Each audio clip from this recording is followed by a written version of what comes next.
Imagine walking into a place you've been to 100 times, a place that feels like home, only to be told you don't belong there. Now, imagine that place is yours. This is the story of a family who faced exactly that, a moment of humiliation, a twist of fate, and a revelation that would leave everyone speechless. It's a tale of prejudice, power, and the unexpected ways life can turn the tables.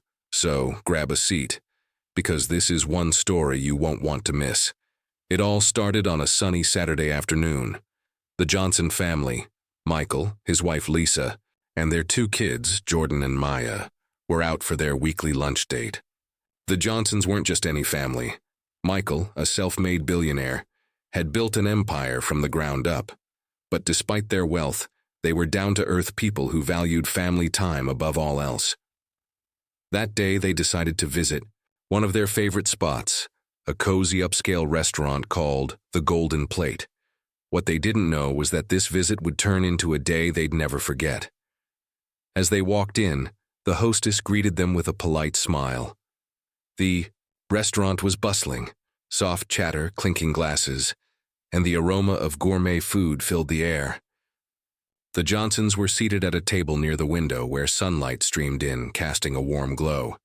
They ordered their usuals: pasta for the kids, grilled salmon for Lisa, and a steak for Michael. Everything seemed perfect, until it wasn't. Halfway through their meal, a waitress named Claire approached their table. Claire was new, just a few weeks into the job. She had a stern look on her face, one that immediately put the family on edge. "Excuse me," she said, her tone sharp and dismissive. "I'm going to need you to leave." The Johnsons froze, their forks hovering mid-air. Michael, ever the calm one, asked, "Is there a problem?" Claire crossed her arms and replied, "This section is for our preferred guests. You'll need to move to the back or leave altogether." The words hung in the air like a dark cloud. Lisa's face flushed with anger while the kids looked confused.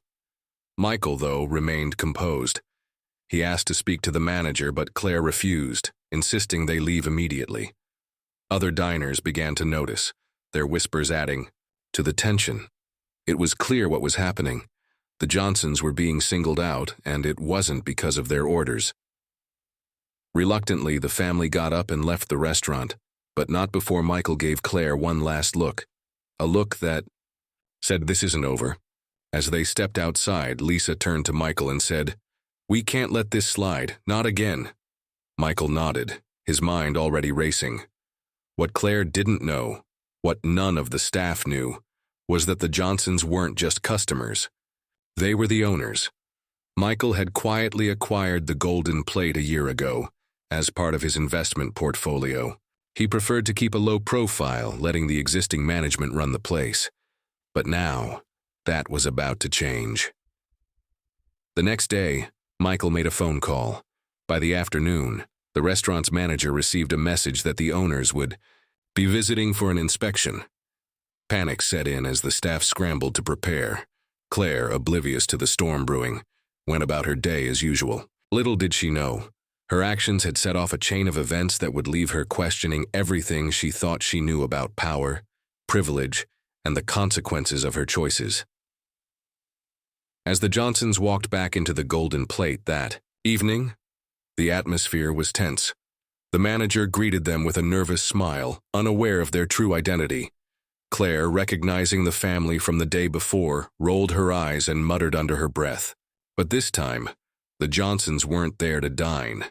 They were there to make a statement. And as Michael stepped forward to address the staff, the room fell silent. What happened next would change everything, for Claire, for the restaurant, and for everyone who witnessed it. But that's a story for the next part. Stay tuned, because you won't believe how this unfolds. The Golden Plate had always been a place of elegance and charm, a restaurant that prided itself on its impeccable service and welcoming atmosphere. But beneath its polished surface there were cracks that Michael Johnson had noticed long before that fateful Saturday. When he first acquired the restaurant, he had done so quietly, preferring to observe how it operated without interference. He believed in giving people the benefit of the doubt, in trusting the systems already in place, but what he saw over the months concerned him. There were whispers of favoritism among the staff, subtle biases that went unchecked, and a growing divide between the front-of-house team and the kitchen staff. Still, Michael had hoped these were isolated incidents, not systemic issues. That hope shattered the moment Claire asked his family to leave. Michael wasn't just a billionaire. He was a man who had fought tirelessly to build his empire. Growing up in a modest neighborhood, he had faced his share of discrimination and setbacks. But he had turned every obstacle into an opportunity, using his sharp mind and relentless work ethic to climb the ladder of success. His wife, Lisa, had been by his side through it all. A former teacher, she had a keen sense of justice and a fiery spirit that balanced Michael's calm demeanor. Together, they had raised their children, Jordan and Maya, to be kind, confident, and aware of the world's complexities.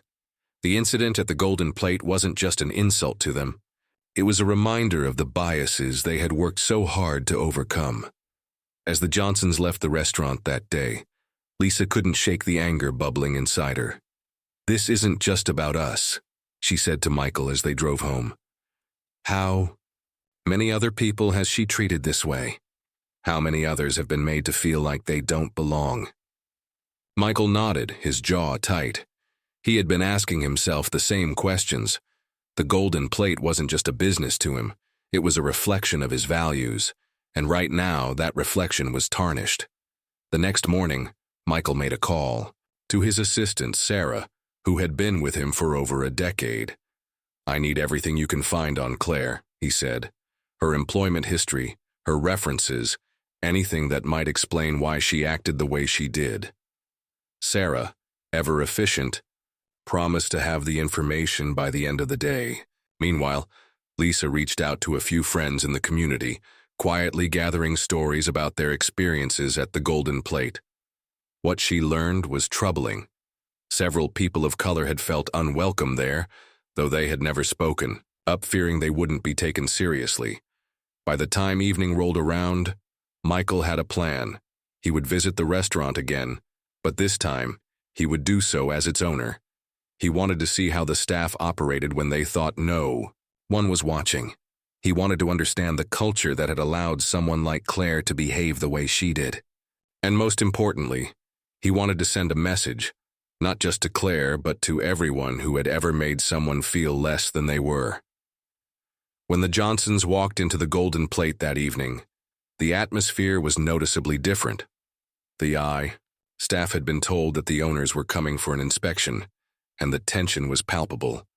The manager, a middle-aged man named Greg, was visibly nervous as he greeted them at the door. "Welcome," he said, his voice slightly shaky.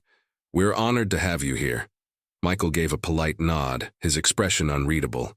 Lisa, on the other hand, offered a warm smile, though her eyes were sharp, taking in every detail.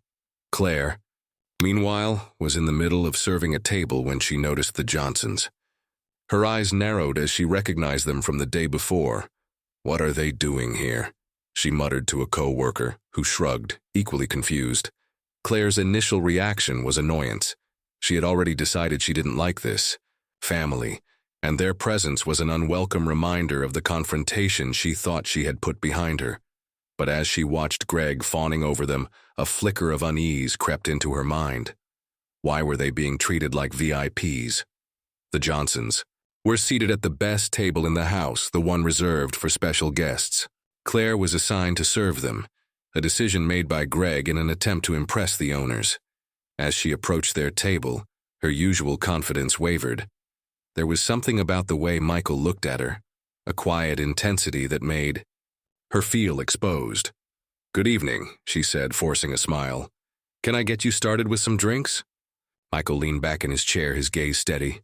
"We'll have water for now," he said, his tone calm but firm. Claire nodded and hurried away, her mind racing. She couldn't shake the feeling that something was off. Why were these people being treated like royalty? And why did the man's voice sound so familiar? As the evening progressed, the tension in the restaurant grew. The kitchen staff, usually a well-oiled machine, seemed to be on edge. their movements hurried and clumsy. The front-of-house team, meanwhile, was overly attentive, their smiles strained. The Johnsons observed it all, their expressions giving nothing away. They ordered their meals, ate in silence, and watched as the staff scrambled to meet their every need. But the real drama was yet to come. As the meal drew to a close, Michael signaled to Greg, who rushed over, his face a mask of anxiety. "Is everything to your satisfaction?" Greg asked, his voice trembling slightly. Michael nodded. "The food was excellent," he said, "but there's something we need to discuss." Greg's eyes widened and he glanced nervously at Lisa, who gave him a reassuring smile. "Of course," he said, "whatever you need." Michael stood, his presence commanding the room. "Gather the staff," he said. "Everyone, front of house, back of house, everyone." Greg hesitated for a moment, then nodded and hurried off to comply. Claire, who had been watching from a distance, felt a knot form in her stomach. What was going on? Why were these people acting like they owned the place? As the staff assembled in the dining area, the air was thick with anticipation. Michael stepped forward, his eyes scanning the room. "Thank you all for coming," he said, his voice calm but firm. "My name is Michael Johnson, and as of today I am the owner of the Golden Plate." The room erupted in murmurs, the staff exchanging shocked glances. Claire's heart sank as the realization hit her.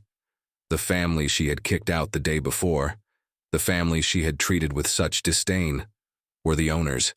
Her mind raced as she tried to process the implications. What did this mean for her job, for her future? Michael continued, his tone measured but firm. "I bought this restaurant because I believed in its potential. But what I've seen over the past few months, and especially in the past 24 hours, has deeply disappointed me."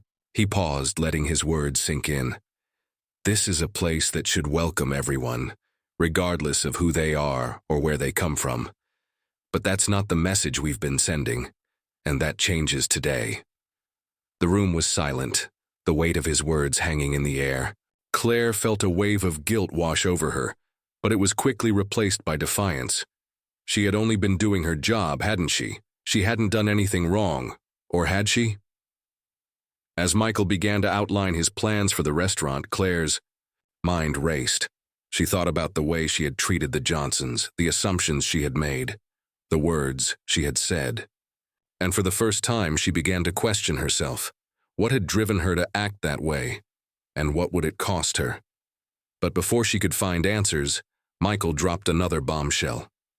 "There will be changes," he said, "starting with the way we treat our guests and each other. Some of you will embrace these changes, others may find them difficult. But one thing is certain, the Golden Plate will no longer tolerate behavior that goes against our values."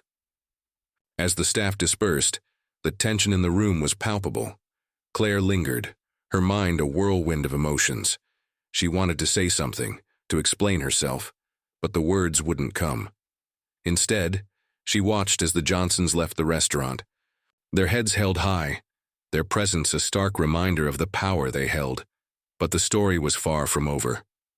What would happen to Claire? Would she be fired? Or would she be given a chance to redeem herself? And what about the other staff members? How would they react to the changes Michael had promised? The answers to these questions would shape the future of the Golden Plate and the lives of everyone involved. But for now, the tension remained unresolved, the stakes higher than ever. And as the Johnsons drove away, one thing was clear. This was only the beginning. The days following Michael Johnson's announcement at the Golden Plate were anything but ordinary. The restaurant, once a well-oiled machine, now felt like a pressure cooker ready to burst. The staff was divided. Some were eager to embrace the changes Michael had promised, while others resisted, clinging to the old ways. Claire, in particular, found herself at the center of the storm. Her co-workers whispered about her behind her back, some sympathizing with her, others blaming her for the upheaval. But Claire wasn't the only one feeling the heat. Greg, the manager, was walking on eggshells, terrified that his job was on the line. After all, he had been in charge when the incident with the Johnsons occurred, and he couldn't shake the feeling that he had failed in his duties. Meanwhile, Michael and Lisa were busy behind the scenes, working to transform the Golden Plate into the inclusive, welcoming space they had envisioned. They hired a diversity and inclusion consultant to conduct workshops for the staff, and they began reviewing every aspect of the restaurant's operations, from hiring practices to customer service protocols. But change wasn't coming easily. The kitchen staff, many of whom had been with the restaurant for years, were skeptical. They worried that the new policies would mean more work for them, and they resented the idea of being told how to do their jobs. "We're here to cook, not to be social workers," one of the chefs muttered during a staff meeting. His comment sparked a heated debate, with some employees defending the changes and others echoing his sentiments. Claire, for her part, was struggling to find her footing. She had always prided herself on being a good waitress, efficient, attentive, and professional. But the incident with the Johnsons had shaken her confidence. She replayed the moment in her mind over and over, trying to understand what had driven her to act the way she did. Was it unconscious bias, as Lisa had suggested during one of the workshops? Or was it something deeper, something she wasn't ready to confront? Claire didn't have the answers, but she knew one thing for sure. She couldn't afford to lose this job. She had bills to pay, a younger brother to support, and dreams of one day opening her own cafe. The Golden Plate was her lifeline, and she wasn't ready to let it go. As the days turned into weeks, the tension in the restaurant continued to build. Customers began to notice the changes. Some praised the new atmosphere, while others complained that the restaurant had lost its charm.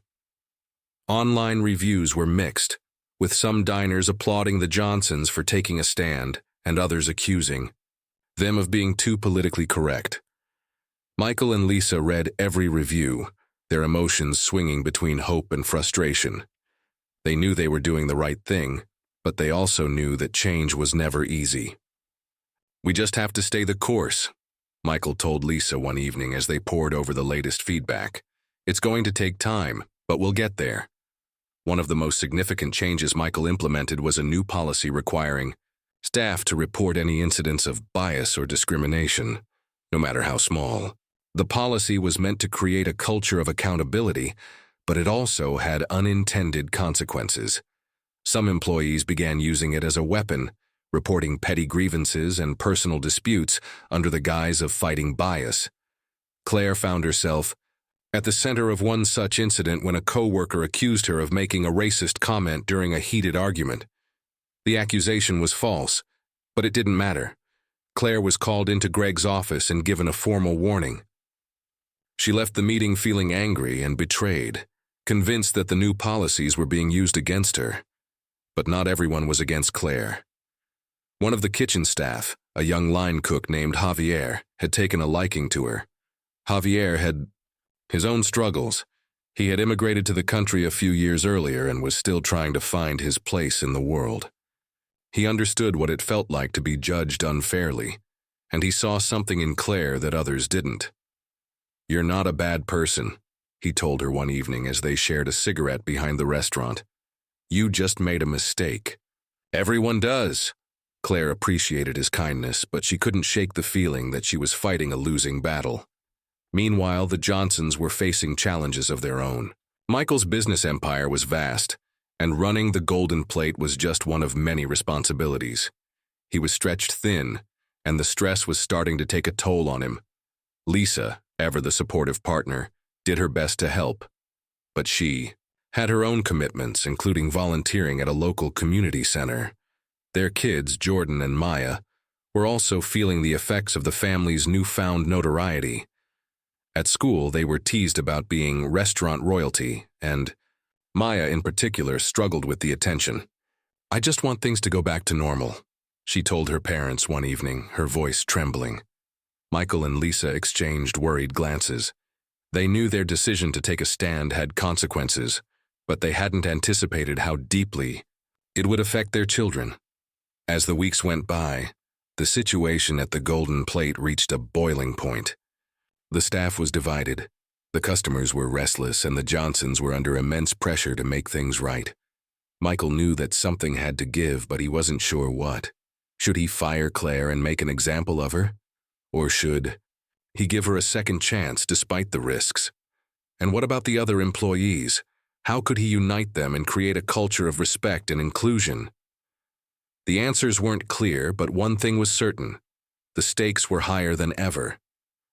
The tension came to a head one busy Friday night. The restaurant was packed, and the staff was struggling to keep up. Claire, already on edge, snapped at a customer who complained about the slow service. The customer, a regular who had been coming to the Golden Plate for years, was furious. He demanded to speak to the manager, and when Greg arrived, the situation escalated. "This place has gone downhill," the customer shouted, his face red with anger.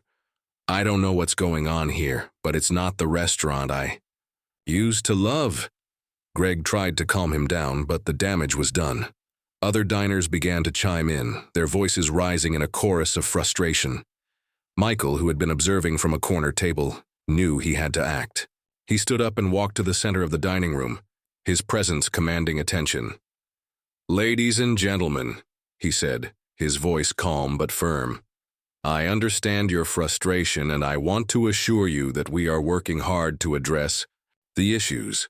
But change takes time, and we ask for your patience as we strive to make the Golden Plate the best it can be."